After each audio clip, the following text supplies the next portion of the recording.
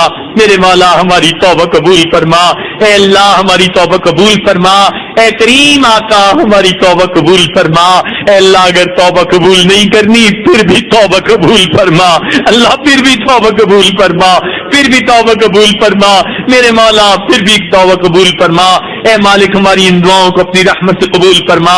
اے اللہ جن مستورات نے کھانے بنائے، خدمت والوں نے خدمتیں کی، اے اللہ جن دوست احباب نے ان اعتکاف کے لیے انتظامات میں حصہ لیا، سب کی قربانیوں کو قبول فرما۔ اس شہر کے جتنے مسلمان مرد عورتیں ہیں اللہ سب پر خصوصی رحمت نازل فرما، اور سب کو آئندہ نیکوکاری پرہیزگاری کی زندگی نصیب فرما۔ اے مالک ہمیں اپنی رحمت کے ساتھ ان دعاؤں کو ہماری قبول فرما۔ رب کریم امت مسلمہ کو عزت رفتہ نصیب فرما۔ اے اللہ جو دینی کام کر رہے ہیں، یہ مستورات کر رہی ہیں، سب کے کاموں کو قبولیت عطا فرما۔ رب کریم ہماری ان دعاؤں کو قبول فرما، جو مانگا وہ بھی عطا فرما، جو مانگنا چاہیے تھا نہیں مانگ سکے وہ بھی عطا فرما۔ رب کریم ہماری ان دعاؤں کو قبول فرما۔ ربنا تقبل منا انک انت السمیع العلیم، تب علینا انک انت التواب الرحیم۔